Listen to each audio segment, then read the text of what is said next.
Hello guys, स्वागत है आपका कंटेंट मॉन्स्टर्स के एक और एपिसोड में। और आज के इस एपिसोड में हम मिल रहे हैं काफी समय बाद। हमने लास्ट फिल्म जो रिव्यू की थी वो थी सूर्यवंशी, जो कि दिवाली पर रिलीज हुई थी। और आज हम जिस फिल्म का रिव्यू कर रहे हैं उसका नाम है red notice.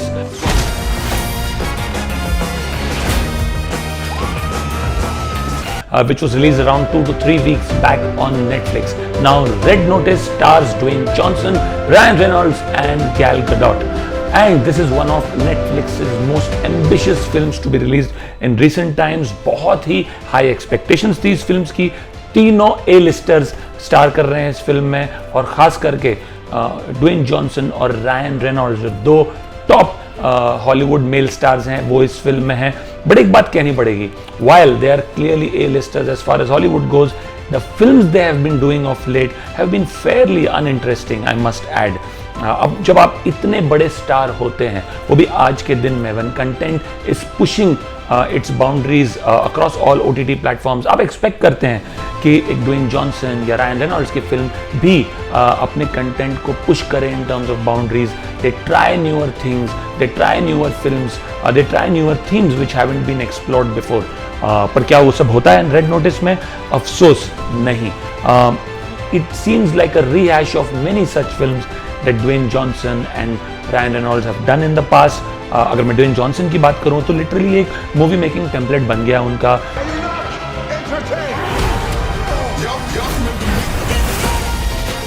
There's one last thing you should know.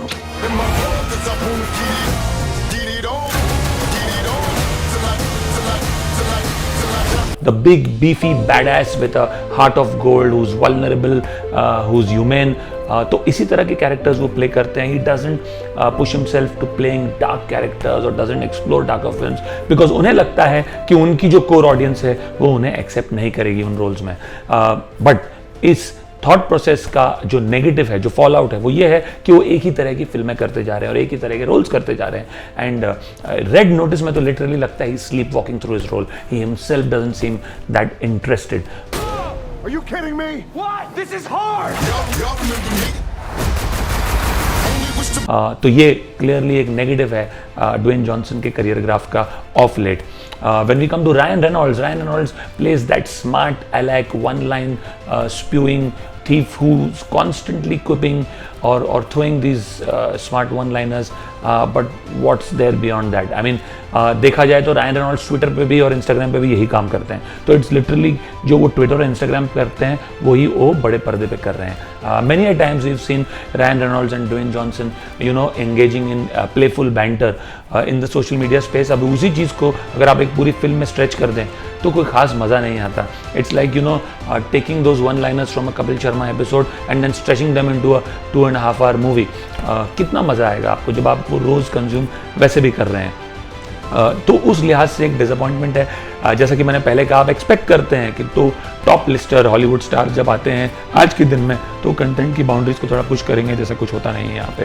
गैल Gadot again plays that sensuous mysterious thief, very good looking, and somehow still manages to keep the police and the other thieves on their toes. All in all, जैसा कि मैंने कहा, कुछ नया नहीं है। अगर इस फिल्म की कहानी में आपको क्विकली बताऊं तो ये है कि क्लियोपैट्रा के टाइम के 3 एग्स हैं जो कि चुराए जा चुके हैं। 2 चोरी हो चुके हैं और एक कहीं हिडन जगह पे पड़ा हुआ है। जो तीसरा एग है वो कहाँ पड़ा है वो सिर्फ रायन रेनॉल्ड्स के कैरेक्टर को पता है, और वो प्ले कर रहे हैं नोलन बूथ का कैरेक्टर। और जो दुनिया की सबसे बड़ी आर्ट थीफ है वो है बिशप, जिसका रोल गैल गैडोट प्ले कर रही है। अब इस आर्ट थीफ के पीछे लगे एजेंट हार्टली, जिसका रोल ड्वेन जॉनसन प्ले कर रहे हैं। अब किस तरह से ड्वेन जॉनसन रायन रेनॉल्ड्स को पकड़ते हैं। Hi, guys. So William Strang's Lady with the Red Hat from the tape. You can't prove that was me. और उनके हाथ से एक एग वापस ले लेते हैं। किस तरह से एजेंट हार्टली से वो एग बिशप चुरा लेती है और उसकी वजह से एजेंट हार्टली भी फंस जाते हैं। इंटरपोल अब एजेंट हार्टली के पीछे लग गई है ये सोच के कि एजेंट हार्टली भी मिले हुए हैं इन चोरों के साथ। और किस तरह से एजेंट हार्टली को रायन रेनॉल्ड्स के कैरेक्टर यानी कि नोलन बूथ के कैरेक्टर की मदद से अपने आप को इनोसेंट प्रूव करना है, forms the broad crux of the story. इसमें टुवर्ड्स द एंड कुछ चीज़ें होती है जो टेक यू अबैक, जो आपने एक्सपेक्ट नहीं की होती है, but by and large towards the interval of the film आपको लगने लग जाता है कि कुछ तो गड़बड़ है इन कैरेक्टर्स में, जैसा कि दिखता है वैसा है नहीं। 5 second rule. जिस तरह से फिल्म एंड होती है, clearly I think Netflix is looking at the film to create a franchise, but मुझे बिल्कुल कहना पड़ेगा कि ये जो आर्ट थीफ का पूरा नैरेटिव है और किस तरह से इंटरपोल इनके पीछे पड़ जाती है, किस तरह से ये लोग आधी दुनिया घूम के आते हैं इन अंडों की खोज में जो कि क्लियोपैट्रा के ज़माने के गोल्डन एग्स हैं, बहुत ही फ्रिवलस लगता है ये सब, बहुत ही आसान लगता है, अनबिलीवेबल लगता है। रायन रेनॉल्ड्स और ड्वेन जॉनसन का कैरेक्टर एक हाई क्वालिटी रशियन प्रिजन को तोड़ के इतनी आसानी से निकल जाते हैं, एक देश से दूसरे देश इतनी आसानी से घूमते हैं, जबकि इंटरपोल उनके पीछे लगा हुआ है, कई देशों की पुलिस उनके पीछे लगी हुई है।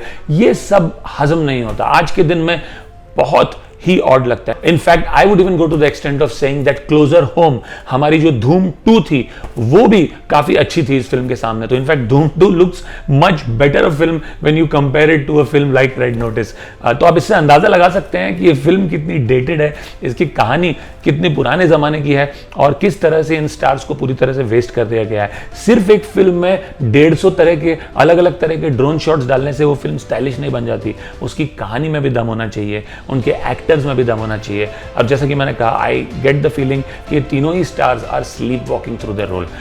वो खुद भी मुझे लगता है उतने इंटरेस्टेड है नहीं। नेटफ्लिक्स बोल रहा है कि this is one of the second most highest watched film of all times on Netflix, but एक चीज याद रखना, आप इस तरह की फिल्मों को सेकंड मोस्ट हाईएस्ट वॉच बना सकते हैं, बट ऐसी ही फिल्में होती है जो मोस्ट इजीली फॉरगेटेबल फिल्में भी होती है। जितनी जल्दी ये सेकंड हाईएस्ट वॉच फिल्म बनी है, उतनी ही जल्दी लोग इस फिल्म को भूल भी जाएंगे।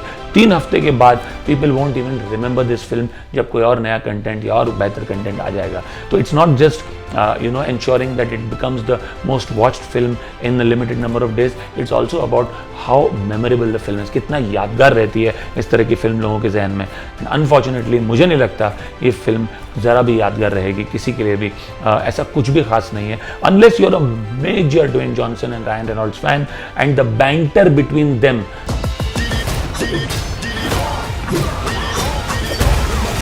attracts you. I don't think there is anything interesting in this film for audiences to see. I would give this film a rating of 4.5 out of 10, और ये 0.5 भी मैं ज़्यादा इसलिए दे रहा हूँ क्योंकि जैसा कि मैंने कहा, the banter between Dwayne Johnson and Ryan Reynolds is something that you can look forward to, but apart from that there's nothing in this film that you would like to watch. Do let us know अगर आपने ये film देखी है, if you agree with our comments or you disagree with them.